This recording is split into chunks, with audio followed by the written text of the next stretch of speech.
What's up, everybody? It is time for another weekend shop update, but as you can see, I'm not in the shop. I'm actually about 20 feet away from the shop in Dana's Pool. Just got home about an hour ago from the Vermilion Beach Market.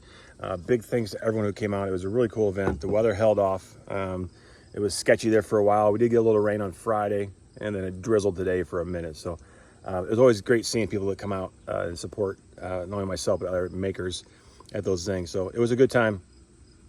It was hot. If you were there, you know it was hot. So as the sun moved over my setup, I had to keep moving my chair to stay in the shade the best I could. But it was a good event. It's always nice being an event like that close to home. So I sold the hot thing with this week, the charcuterie boards. I did a lot of charcuterie boards. A lot of the cups I've been doing, the 20-ounce tumblers. Only had 2 stolen. I had 2 stolen. And then I also had 2 of my Vermilion signs stolen. So what are you gonna do? You know, I have a feeling people work in teams, because whenever I turned around to show something over here, I'd walk back out and there's a cup missing, or in this case 2 cups and 2 Vermilion signs. So what are you gonna do? Get pissed off about it? Somebody wants to be a dirtbag. Nothing you can do about it. But anyway, other than that, the week's worth of work. I did a lot of different things this week, but the main thing this past week was getting ready for the beach market in Vermilion. So bottle openers, just a lot of the bottle openers, gave a lot away to people. So that was pretty much it. I did work on the pop-up display, the plywood displays that I made. That worked out really well. I actually got a lot of good feedback from people who at the trade show that are looking for something similar. Something you can set up, take down, doesn't take up a lot of space. So, and I also met with another company on Friday morning. They seen them online and they're interested in carrying them. They're a company that makes boxes and display cases, and they've seen them and they like the idea. So I had a meeting with them on Friday about actually them buying them and reselling them on their website. So that was pretty exciting. This week coming forward, I have the priority one is the oak door. My plan is to have that done by the end of the week, this coming week, or really close to being done. And then Wabat's get that glued up by probably Tuesday or Wednesday, have that in the clamps glued up. And then while it's sitting in the clamps, spend an afternoon working on the Vermilion Party Boat mahogany rails that are going to go around the top of the boat.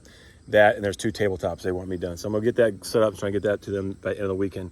I know it's been going up and down the river. Jonathan had his first crew, or his first charter, a couple charters this past weekend. So get that knocked out for him. Cutting boards, I finished some customer order cutting boards. A couple new customers that had ordered, that heard about the company through word of mouth, which is always my favorite way. So other than that, pretty good week. Beach market was a big success. Like I said, I've seen a lot of people I haven't seen in years. It's always cool that show up, or people that you don't know that follow you on social media, or they've seen you on TV or whatever, and they show up and they're there to see you. So it's pretty neat. So I finally got to meet Sam Young. Sam is a photographer I've been following for years. He also does outstanding leather work. He goes out and buys old baseball mitts and old leather jackets, and he takes them and makes them into wallets and purses and some cool stuff. So ironically, I booked this show back in May and didn't even realize it until right before the show that he got set right next to me just by chance. So it worked out pretty cool. Really cool guy. Sly, SLY, Sly Supply Company for his leather works. And then I think it's just Sam Young Studios for his photography on Facebook. Yeah, excellent photographer. Better than I am, for sure. So I think that's it. So I'm gonna get back into here. I'm gonna finish my beer, celebrate the end of the weekend for me. And as if you don't know, I shoot these on Saturday. You're watching them on Sunday. So that's why I confuse myself sometimes when I say that shit. So anyway, that's it for this week's weekend shop update. What I want to throw out there for something I heard today, and I actually talked to some of the other makers at the event, was dumb shit people say to small business owners. One I say this every week, but this one is all the guys sitting around me. There's a guy next to me that he made driftwood fish, and he was killing it. He was selling those freaking things like left and right, but they were really cool. And I think he's a high school gym teacher, and he just walks the beach when he's fishing. He picks up driftwood, he makes fish out of them, and sold a shit ton of them. But he was laughing too, because people walk up and they'll see something you go, and they'll go, "Why is that so much? I can make that for cheaper than that." Go ahead, go make it. The one guy was questioning me on my one of my cutting boards. He goes, I said, "Well, go ahead, then make it." He goes, "Well, I don't have a table saw, but I could if I made a table saw." Go buy a table saw. Go spend. I think my table saw was like $3,000. Or another guy had a comment, "Well, if I had a CNC router, I could do that too."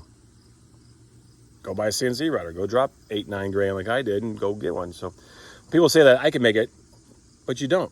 You don't make it. You want to sit here and bitch about it. You want to try to get my price down. So When people always say, I can make it for less than that. Go right ahead. We don't mind. Anyway, that's it for this week's weekend shop update. I will see you guys all next weekend. Cheers.